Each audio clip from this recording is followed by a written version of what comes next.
अस्सलाम वालेकुम everyone, this is doctor Sahar Chawla, right at your service. और ये बच्चे मुझे थकने नहीं देते हैं, एज इन द सेंस मेरे अपने तो नहीं, आप सबके बच्चे, पूरी कौम के बच्चे, उनके लिए हेल्थ वीडियोस करना मेरे ख्याल से मेरा फेवरेट टॉपिक है। सबसे ज़्यादा जोर से जो मैं टॉपिक तैयार करती हूँ, बच्चों की हेल्थ वीडियोस तैयार करती हूँ। और आज मैं बात कर रही हूँ, मुझे बहुत सारे क्वेश्चंस आए थे कि बच्चों को पेट में दर्द हो तो उनको क्या देना चाहिए।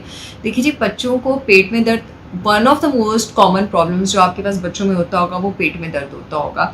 और ये जानना ज़रूरी है कि वो पेट में दर्द का रीज़न क्या है। क्या वो पेट का दर्द घर में मैनेज हो सकता है, क्या वो सीरियस है या क्या वो सीरियस नहीं है। तो मैंने कहा पहले इस पर बात कर लेते हैं, फिर आगे भी बात कर लेंगे। और बच्चों को पेट में दर्द होने से बचाया कैसे जाए, इस पर भी बात करना बहुत ज़्यादा ज़रूरी है।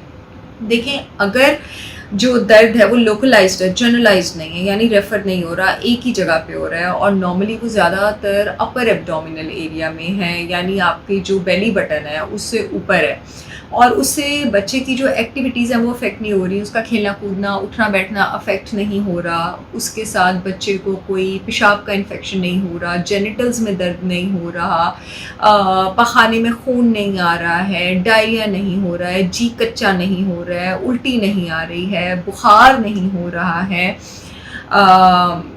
और उसकी रोज़मर्रा की एक्टिविटीज़ अफेक्ट नहीं हो रही है, तो मोस्ट लाइकली 90% चांसेस हैं कि जो वो पेट का दर्द है वो सीरियस कॉज नहीं है और उसके पीछे आपकी छोटी छोटी लापरवाहियाँ हो सकती हैं। और अगर उसमें ये सब चीज़ें एसोसिएटेड नहीं हैं लेकिन फिर भी बार बार पेट का दर्द हो जाता है, तो मोस्ट लाइकली कॉज ये है कि बच्चा प्रोसेस्ड फूड बहुत ज़्यादा खा रहा है, बच्चा जंक फूड बहुत ज़्यादा खा रहा है, कार्बोनेटेड बेवरेजेस, कोल्ड ड्रिंक्स वगैरह बहुत पी रहा है। आजकल मैं हैरान हूँ, लोग अपने बच्चों को 1 डेढ़ 2 साल की उम्र में चाय पिलाना शुरू कर देते हैं। बच्चों को क्या लगे चाय से, ठीक है, कैफीन से, तो ये आपको पता है आपके पास बहुत ज़्यादा ब्लोटिंग भी करती है।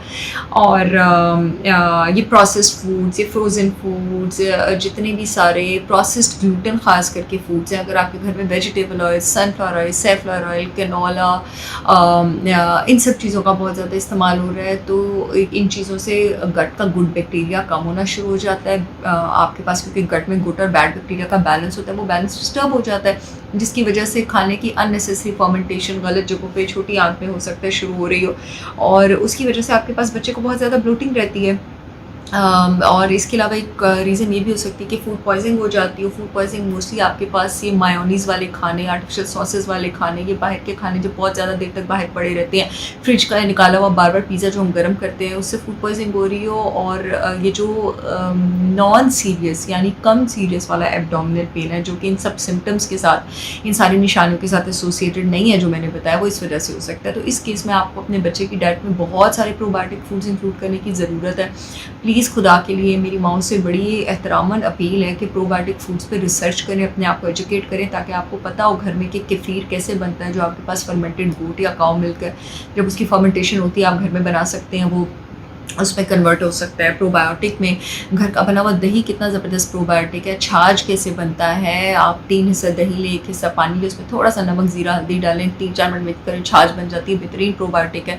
माओ से मेरी रिक्वेस्ट है घर में अचार बनाना सीखें, वो बड़ा बेहतरीन प्रोबायोटिक है। और बाकी प्रोबायोटिक फूड्स पे भी सावरक्रॉट जो आपके पास फर्मेंटेड गोभी होता है, इन सब चीज़ों पे रिसर्च करें। और 2-2.5 साल की उम्र से जब ब्रेस्ट फीड से बच्चे हटते हैं, अपने बच्चों की डाइट में प्रोबायोटिक फूड्स इंक्लूड करें, ताकि उनका गट इतना स्ट्रॉन्ग हो कि इन्फेक्शन 1000 बार सोचे उन पर अटैक करने से पहले और वो बीमार ना हो।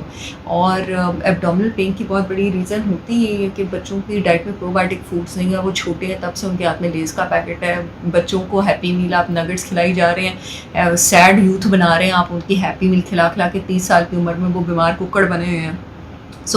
इसके अलावा अब सीरियस कॉज आपके पास क्या हो सकते हैं। देखिए जी, अगर सबसे इजी बात, बच्चे की एक्टिविटीज़ अफेक्ट हो रही हैं, उससे रिकरेंट भी है और बच्चे की सेहत भी गिरा रहा है, अनएक्सप्लेन्ड वेट लॉस है, बहुत ज़्यादा नोजिया, वॉमिटिंग और डायरिया एसोसिएटेड रहता है। एक तो जी होती है फूड पॉइजनिंग कि जब हटी, आपका डायरिया हटा, आप ठीक हैं, आपका सब कुछ खाने का दिल कर रहा है, लेकिन एक इन्फेक्शन होती है आपके पास, बैक्टीरियल इन्फेक्शंस होती हैं या वायरल गैस्ट्रोएंटराइटिस होता है, जिसमें आपके पास लंबा वायरल गैस्ट्रोएंटराइटिस 1-2 महीने का जा ही नहीं रहा है, बार बार हो जाता है, कि ये तो एक निशानी देता है कि बच्चे की इम्यूनिटी कम है, अगेन प्रोबायोटिक फूड्स देने की ज़रूरत है। और आपके पास पास हेडेक के साथ एसोसिएटेड है, बच्चे के चिड़चिड़ेपन के साथ एसोसिएटेड है, नौजिया उल्टियों के साथ एसोसिएटेड है, बार बार लूज स्टूल्स लगते हैं और कभी भी उसका खाने की तरफ आने का दिल नहीं करता है। ना खाने की तरफ आने का दिल करता है, ना जो खाते हैं वज़न बढ़ता है। तो ये कीड़े भी हो सकते हैं, स्टमक बग्स भी हो सकते हैं, ख़ास करके अगर ये सर के दर्द और मूड इरिटेबिलिटी के साथ एसोसिएटेड है।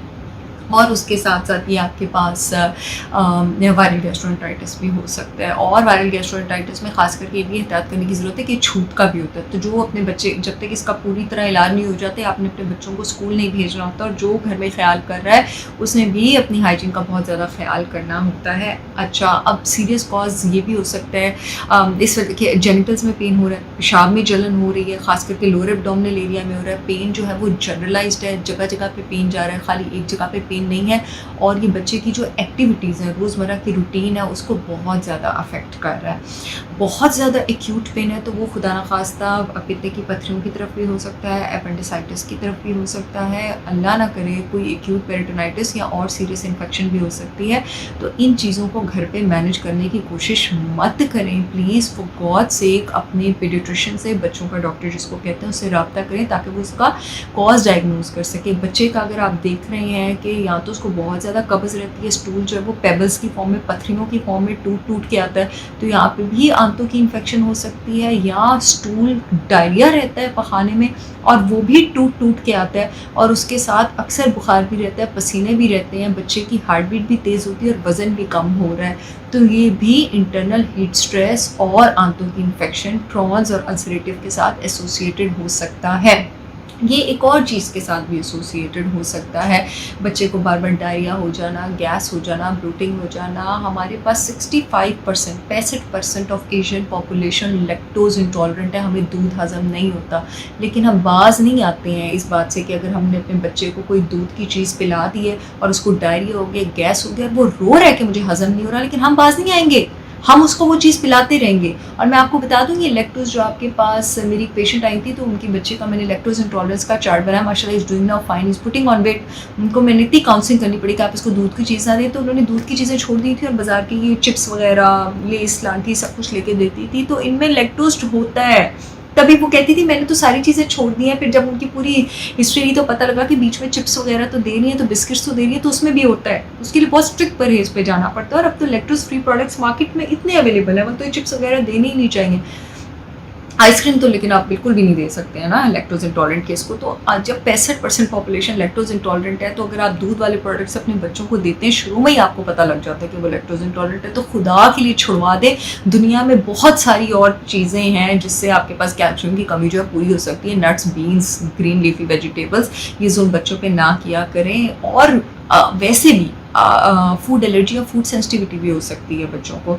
ये भी डायग्नोज करें कि कोई ख़ास चीज़ तो नहीं है जो बच्चे लेते हैं खाने की और उसके बाद पेट में दर्द शुरू हो जाती है, तो फूड सेंसिटिव और फूड एलर्जी की तरफ भी जा सकते हैं। अपने डॉक्टर से मशवरा करके बच्चों को हर्बल टीज़ की आदत डालना कोई बुरी बात नहीं है, जिसमें आपके पास बेहतरीन इम्यून बूस्टिंग कावे आ जाते हैं, जिसमें आप जिंजर का, क्योंकि जिंजर में जिंजरॉल होता है, बड़ा ज़बरदस्त मेडिसिन सब्सटेंस, जो कि ख़ास करके आपके एब्डोमिनल गैस को रिलीव करने के लिए, और उसमें विटामिन B6 होता है जो कि आपकी गैस्ट्रोइंटेस्टाइनल यानी गट के प्रॉब्लम्स को रिलीव करने के लिए बेहतरीन है। तो दिया जा सकता है, बिल्कुल डेली बेसिस पे भी दिया जा सकता है। शहद दिया जा सकता है, शहद बेहतरीन एंटी माइक्रोबियल है। बच्चों को पुदीने की रेसिपीज़ दी जा सकती हैं। पुदीना anti bacterial, anti fungal, anti viral है, इतना स्ट्रॉन्ग आपके पास ये नेचुरल अल्लाह ताला की बनाए एंटीबायोटिक्स हैं, तो बाहर से लेने की क्या ज़रूरत है।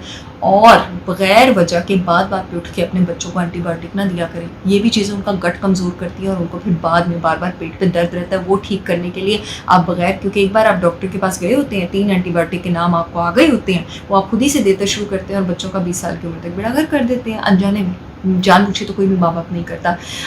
हम लोग बच्चों के स्टमक वायरसेस में इंशाल्लाह एक और वीडियो करेंगे। आई होप ये video as a beginning video for abdominal pain आप लोगों की बहुत काम आएगी। I see you all again with yet another information video. तब तक के लिए अल्लाह हाफिज़।